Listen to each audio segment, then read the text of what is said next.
Hello everyone and welcome to my channel. In this video I'm going to give you some tips for playing Kinich. I hope this video will be helpful. Without any further ado, let's jump right into it. First of all, burning or burgeon teams are necessary for Kinich because it gives Night Soul points to him, letting you get more big hits and increase your damage. Kinich's kit is focused on his skill, and you will be just revolving around an enemy by grappling onto them with his skill. Initially, just like any other team, set up your support abilities before switching into him. Use his skill, then if his burst is ready, use it after his skill so that it will extend its duration. Don't use it before the skill or after the skill ends. Save the burst to use it right after activating his skill. Then spam your normal attacks to fire loop shots. And when the skill glows up, use it to do a scale spiker cannon to deal big damage. While using Kinich, you will keep seeing parts that light up. Try to go into that area to get Night Soul points. You get this area when you hook onto an enemy, and every time after using his scale spiker cannon. Usually in a single rotation, you can use 2 normal attacks and a skill, 4 times as long as you're using a burgeon or burning team and going into the lit up zones. Always keep an eye on the skill because you would want to use it as soon as it lights up. There are some audio-visual cues when his elemental skill is ready in his Night Soul state that you can pay attention to. For visual cues, you can pay attention to the bar around him. The skill will be ready when it is filled. Or you can keep looking at the elemental skill icon. It will light up when it is ready. You will also get this game-like sound effect. Well, I just keep spamming the normal attack and elemental skill button in his Night Soul state. If the enemy is too aggressive and moves too far away, it will snap the connection, but you can get it back by using a normal attack. So try to stick close to the enemy.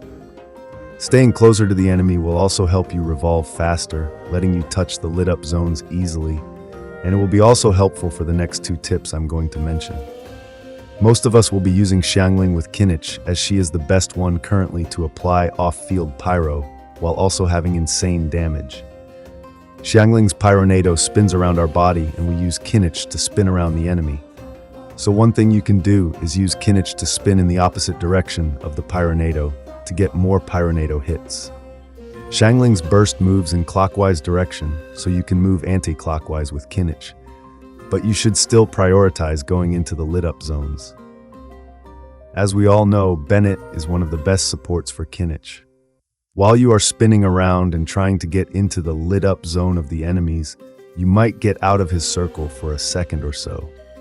But it doesn't matter much, as Bennett's buff can stay for around a second even when you leave his circle. You just need to make sure that you quickly get back into the circle after touching the lit up zone. Since Kinich uses normal attacks after grappling onto an enemy, he can trigger Xingqiu or Yelan's burst attacks and synergize with them. So you can use them if you wish to use a burgeon team. The Obsidian Codex is definitely the best option for Kinich, but I know most of us don't have 4 piece of it.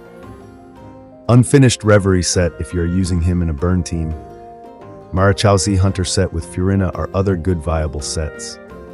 Golden Troop set, or mixing and using 2-piece sets of Obsidian Codex, Golden Troop, Deepwood, or sets that gives attack percent can also work as placeholders. I know this is not an advanced tip, but I thought I should mention it in the video. And while Kinich's burst is pretty good, it is not that needed. You should just use it whenever it is ready. So don't specifically prioritize energy recharge from substats. Just having some can be nice. Next thing I'm going to mention is a general tip, but most of us overlook it. Make sure someone in your team is using the Deepwood memory set to buff your Kinich. Usually it is used by a second Dendro character like Emily, Nahida, Baizhu, or Dendro Traveler. Or it can also be used by any off-field character like Dehia, Zhongli, or Xiangling also works if no one in the team can use it. Yeah, you will lose out on some damage from Xiangling, but it is a good trade-off. In fact, in a team like Kinich, Emily, Bennett, and Xiangling, using Deepwood on Xiangling could actually be better. Most of us will use the Deepwood on Emily because she is a Dendro character and she may seem the best one to use it. But in single target situations, it can be better to use the Deepwood on Xiangling if you have the right artifact pieces, and use the unfinished Reverie set on Emily as her damage is quite high. But since Emily's damage is mostly single target, in situations where there are multiple enemies, you can run the emblem set on Xiangling and Deepwood on Emily. One more set that most of us overlook is the Tenacity of Millilith set. If you are using characters like Dehia, Kokomi, or Zhongli, make sure they are equipped with this set to maximize your Kinich's damage. Kinich is really strong, but he has a lot more potential to grow in the future. Because if we get a Natlan character in the future that can use the Hero of Cinder City set, it can buff Kinich even more. I feel like Mavuika would be the ideal support for him.